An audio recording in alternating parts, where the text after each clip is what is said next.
আসসালামু আলাইকুম।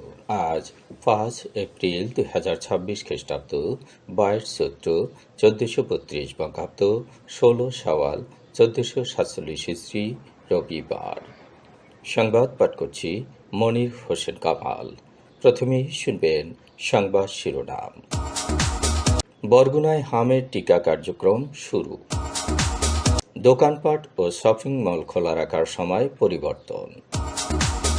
বরগুনায় ৩৮,০০০ litre diesel উদ্ধার, ৫০,০০০ টাকা জরিমানা। ২ গাদ্দারের ফাঁসি দিল ইরান। পাথরঘাটায় অবৈধ বেহেন্দি জালসহ ট্রলার জব্দ। মাইকিংয়ে রেকর্ড করা হয় লোকবেতারে। শুনলেন সংবাদ শিরোনাম, এবার বিস্তারিত। বরগুনায় আনুষ্ঠানিকভাবে হামের টিকা কার্যক্রম শুরু হয়েছে। আজ বেলা ১১টায় সিভিল সার্জন কার্যালয়ে উদ্বোধনী অনুষ্ঠান করা হয়েছে।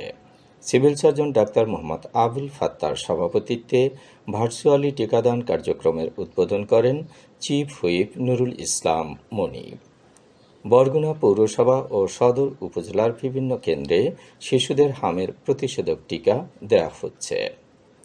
এদিকে জেলায় ডেঙ্গু মৃত্যুর রেশ কাটতে না কাটতেই শুরু হয়েছে হাম আতঙ্ক।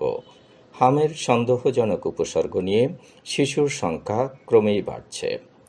বরগুনা ২৫০ শয্যা জেনারেল হাসপাতালের তত্ত্বাবধায়ক ডাক্তার রেজাউনুর আলম জানিয়েছেন, রবিবার বেলা ১২টা পর্যন্ত সন্দেহজনক উপসর্গ নিয়ে নতুন করে গত ২৪ ঘণ্টায় ভর্তি হয়েছে ৯ জন। হাসপাতালে ভর্তি ১৪৯ জনের মধ্যে ২৪ জনের শরীরে হাম ও ১ জনের শরীরে রুবেলা শনাক্ত হয়েছে এবং ৭৩ জনের নমুনা সংগ্রহ করে ঢাকায় পাঠানো হয়েছে। জেলা সদরসহ আমতলী, পাথরঘাটা ও বামনা উপজেলা স্বাস্থ্য কমপ্লেক্সে ২টি করে এবং বেতাগীতে ১টি করে আলাদা শয্যা প্রস্তুত রাখা হয়েছে। জেলায় বর্তমানে ৩০টির বেশি শয্যা প্রস্তুত থাকলেও রোগীর সংখ্যা বাড়তে থাকায় চিকিৎসা সেবা দিতে হিমশিম খাচ্ছে স্বাস্থ্য কর্মকর্তারা। হাসপাতালের জুনিয়র কনসালটেন্ট ডাক্তার মেহেদি পারভেজ জানিয়েছেন, গত মাসের মাঝামাঝি থেকে জেলায় হামের এই প্রকোপ দেখা দিয়েছে এবং প্রতিদিন বহির্বিভাগে গড়ে ২০ জন রোগী হামের সন্দেহজনক উপসর্গ নিয়ে আসছেন। গুরুতর রোগীদের ভর্তি রেখে চিকিৎসা দেওয়া হচ্ছে এবং জটিলতা দেখা দিলে উন্নত চিকিৎসার জন্য অন্যত্র পাঠানো হচ্ছে। Civil surgeon doctor Mohammad Abul Fattah অভিভাবকদের উদ্দেশ্যে বলেছেন, শিশুর উচ্চ জ্বর, সর্দি বা কাশি হলে অবহেলা না করে দ্রুত হাসপাতালে নিয়ে আসতে হবে। সঠিক চিকিৎসা ও আইসোলেশন নিশ্চিত করা গেলে এই রোগ নিয়ন্ত্রণে রাখা সম্ভব। হামের প্রাদুর্ভাব বাড়তে থাকায় দেশের ১৮ জেলার ৩০টি উপজেলায় বিশেষ টিকাদান কর্মসূচি শুরু করেছে সরকার। ৬ মাস থেকে ৫৯ মাস বয়সী শিশুরা হাম রুবেলার টিকা পাবে। কেউ আগে পেয়ে থাকলেও চলমান ক্যাম্পেইনে টিকা নিতে পারবে। টিকা প্রদান কার্যক্রম চলবে সকাল ৯টা থেকে বিকেল ৫টা পর্যন্ত। বিশেষ কার্যক্রমের আওতাভুক্ত এলাকাগুলো হল বরগুনা সদর ও পৌরসভা, পাবনা সদর পৌরসভা, ঈশ্বরদী, আটঘরিয়া ও বেড়া, চাঁদপুর সদর পৌরসভা ও হামচার, কক্সবাজারের মহেশখালী ও রামু, গাজীপুর সদর, চাঁপাইনবাবগঞ্জ সদর পৌরসভা, শিবগঞ্জ ও ফোলাহাট, নেত্রকোনার আটপাড়া, ময়মনসিংহ সদর, ত্রিশাল, তারাকান্দা ও শ্রীনগর, রাজশাহীর গোদাগাড়ী, বরিশালের মেহেন্দিগঞ্জ ও বাকেরগঞ্জ, নওগাঁর পোরশা, যশোর সদর ও পৌরসভা, নাটোর সদর, মুন্সিগঞ্জ সদর পৌরসভা ও লৌহজং, মাদারীপুর সদর ও পৌরসভা, ঢাকার নবাবগঞ্জ, ঝালকাঠির নলসিটি, শরীয়তপুরের জাজিরা। বৈশ্বিক জ্বালানি সংকটের প্রেক্ষাপটে দোকানপাট ও শপিং মল বন্ধের সময়সীমা পরিবর্তন এনেছে সরকার। পূর্ব নির্ধারিত সন্ধ্যা ৬টার পরিবর্তে এখন থেকে রাত ৭টা পর্যন্ত বিপণী বিতান খোলা রাখা যাবে। রোববার দুপুরে জ্বালানি প্রতিমন্ত্রী অনিন্দ্য ইসলাম অমিত সরকারের এই নতুন সিদ্ধান্তের কথা জানিয়েছেন।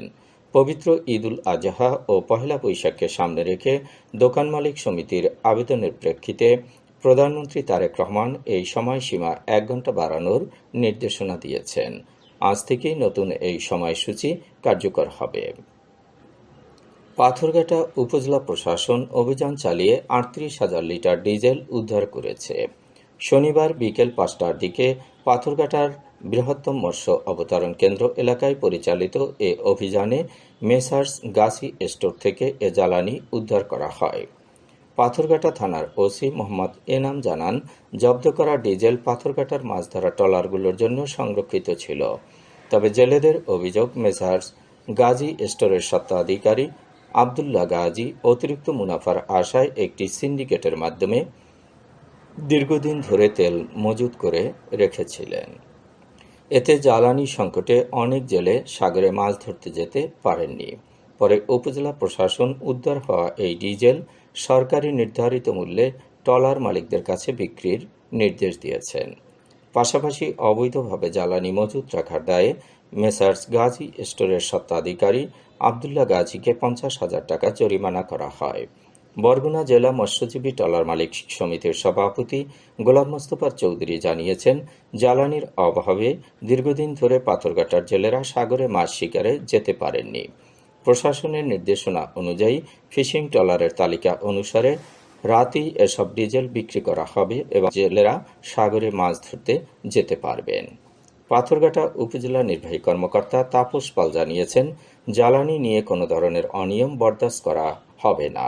এ ধরনের অভিযান ভবিষ্যতেও অব্যাহত থাকবে। গত জানুয়ারি মাসে ইরান জুড়ে ছড়িয়ে পড়া তীব্র সরকার বিরোধী আন্দোলনের সুযোগ নিয়ে দেশের চরম ক্ষতি করার দায়ে 2 চিহ্নিত গাদ্দার বা রাষ্ট্রদ্রোহীর মৃত্যুদণ্ড কার্যকর করেছে তেহরান প্রশাসন। অত্যন্ত স্পর্শকাতর একটি জাতীয় সামরিক স্থাপনায় সশস্ত্র হামলা এবং বিদেশি অপশক্তির দালালি করার দায়ে রোববার তাদের ফাঁসিতে ঝুলিয়ে এই দণ্ড কার্যকর করা হয়। দেশটির আধা সরকারি সংবাদ সংস্থা ফার্স নিউজ এই তথ্যটি নিশ্চিত করেছে। ফাঁসি কার্যকর হওয়া ওই 2 ব্যক্তি হলেন মোহাম্মদ আমিন বিগলারি এবং শাহিন ওয়াহিদি পারস্ত। ইরানি গণমাধ্যমগুলো শুরু থেকেই তাদের দেশের সাথে বেইমানি করা শত্রু এজেন্ট ও গাদ্দার হিসেবে অভিহিত করে আসছিল। তাদের বিরুদ্ধে মামলার সুনির্দিষ্ট অভিযোগে বলা হয়েছে, উত্তাল দেশব্যাপী বিক্ষোভ চলাকালে তারা এই সুযোগকে কাজে লাগিয়ে রাজধানী তেহরানের একটি অতি গুরুত্বপূর্ণ সামরিক ঘাঁটিতে কাপুরুষোচিত হামলা চালায়। শুধু তাই নয়, ওই ঘাঁটির সুরক্ষিত জাতীয় অস্ত্রাগার জোরপূর্বক দখল করে দেশের ভেতরে আরও বড় ধরনের অরাজকতা সৃষ্টির গভীর ষড়যন্ত্রে লিপ্ত হয়েছিল তারা। পরবর্তীতে আদালত সমস্ত তথ্য প্রমাণ ও সাক্ষ্যের ভিত্তিতে দোষী সাব্যস্ত হওয়ার পর আজ সকালে তাদের ফাঁসি কার্যকর করা হয়। উল্লেখ্য, ভয়াবহ তীব্র অর্থনৈতিক সংকটের প্রতিবাদে গত জানুয়ারি মাসে ইরানে শুরু হওয়া সাধারণ মানুষের স্বতঃস্ফূর্ত বিক্ষোভ খুব দ্রুতই দেশব্যাপী এক রক্তক্ষয়ী গণ অভ্যুত্থানের রূপ নেয়। পরবর্তীতে সাধারণ মানুষের সেই অধিকার আদায়ের আন্দোলন এক পর্যায়ে ইসলামী প্রজাতন্ত্রের বর্তমান শাসন ব্যবস্থা আমূল পরিবর্তনের দাবিতে সরব হয়ে ওঠে। 1979 সালের ঐতিহাসিক ইসলামী বিপ্লবের পর দেশটিতে এটি অন্যতম ভয়াবহ ও রক্তক্ষয়ী গণসংঘাত হিসেবে চিহ্নিত হয়েছে, যেখানে হাজারো মুক্তিকামী মানুষ প্রাণ হারিয়েছেন বলে বিভিন্ন আন্তর্জাতিক সংস্থা জানিয়েছিল। তবে শুরু থেকেই ইরানি কর্তৃপক্ষের কঠোর দাবি ছিল মূলত বর্তমান সরকারকে গায়ের জোরে উৎখাতের অসৎ উদ্দেশ্যে বিদেশি শত্রু রাষ্ট্রের বেতনভুক্ত কিছু গাদ্দার ও দালাল সাধারণ মানুষের এই স্বতঃস্ফূর্ত বিক্ষোভে সুকৌশলে অনুপ্রবেশ করেছিল। পাথরঘাটায় অবৈধ বেহুন্দি জাল ও বিপুল পরিমাণ সামুদ্রিক মাছসহ একটি আর্টিসানাল ট্রলিং বোট জব্দ করেছে কোস্টগার্ড। শনিবার দুপুর 12:30টায় কোস্টগার্ড স্টেশন পাথরঘাটা কর্তৃক বরগুনার পাথরঘাটা থানাধীন বাদুরতলা খাল সংলগ্ন এলাকায় একটি বিশেষ অভিযান পরিচালনা করা হয়। অভিযান চলাকালীন উক্ত এলাকা হতে প্রায় 3,75,000 টাকা মূল্যের 3টি অবৈধ বেহুন্দি জাল ও 1,200 কেজি সামুদ্রিক মাছসহ একটি অবৈধ আর্টিসানাল ট্রলিং বোট জব্দ করা হয়। মাইকিংয়ে রেকর্ড করা হয় লোকবেতারে। সুমধুর ও সুস্পষ্ট কণ্ঠে মাইকিংয়ের জন্য লোকবেতারের বিকল্প নেই। লোকবেতারের সাউন্ডপ্রুফ স্টুডিওতে করা হচ্ছে গান ও নাটকের রেকর্ড। সেই সাথে লোকবেতারে নামমাত্র টাকায় প্রচার করা হচ্ছে বিজ্ঞাপন। 15 সেকেন্ডের বিজ্ঞাপন প্রচারিত হচ্ছে মাত্র 500 টাকায়।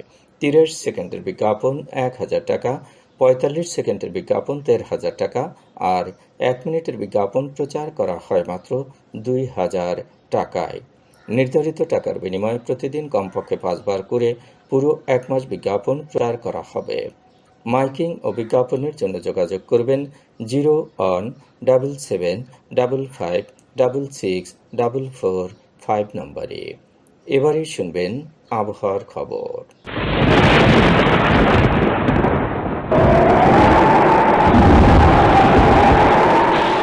উপমহাদেশীয় উচ্চচাপ বলয়ের বর্ধিত অংশ পশ্চিমবঙ্গ এবং তৎসংলগ্ন এলাকায় অবস্থান করছে।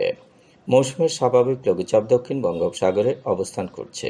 এর একটি বর্ধিত অংশ উত্তর পূর্ব বঙ্গোপসাগর পর্যন্ত বিস্তৃত। রাত এবং দিনের তাপমাত্রা একরকমই থাকতে পারে। দেশের বিভিন্ন স্থানে বজ্র সহ বৃষ্টি হতে পারে। আজ দেশের সর্বোচ্চ তাপমাত্রা ছিল চুয়াডাঙ্গায় 38.5 ডিগ্রি সেলসিয়াস এবং সর্বনিম্ন তাপমাত্রা ছিল সিলেটে 19.7 ডিগ্রি সেলসিয়াস। বরগুনার সর্বোচ্চ তাপমাত্রা 34 ডিগ্রি সেলসিয়াস, সর্বনিম্ন 25.5 ডিগ্রি সেলসিয়াস। আগামীকাল সূর্যোদয় হবে ভোর 5:47। সংবাদ শেষ করার আগে শিরোনামগুলো আবার পড়ছি। বরগুনায় হামের টিকা কার্যক্রম শুরু। দোকানপাট ও শপিং মল খোলা রাখার সময় পরিবর্তন। বরগুনায় 38,000 লিটার ডিজেল উদ্ধার, 50,000 টাকা জরিমানা। 2 গাদ্দারের ফাঁসি দিল ইরান। পাথরঘাটায় অবৈধ বেহেন্দি জাল সহ ট্রলার জব্দ। মাইকিংয়ে রেকর্ড করা হয় লোকবেতারে। সংবাদ শেষ করার আগে জানিয়ে দিচ্ছি লোকবেতারে সংবাদ জানানোর মোবাইল নম্বর। আপনার এলাকার গুরুত্বপূর্ণ সংবাদ জানাতে ফোন করুন 0-17755664445 নম্বরে। আর লোকবেতারের সাথে যুক্ত হয়ে গান শুনতে চাইলে SMS করুন 01782973478 নম্বরে। মোবাইল করবেন 01959438545 নম্বরে। বিশ্বের সব জায়গা থেকে শুনতে পারবেন লোকবেতার। লোকবেতার fm.org ওয়েবসাইটের মাধ্যমে শুনুন সরাসরি অনুষ্ঠান। সংবাদ পাঠ এখানেই শেষ করছি।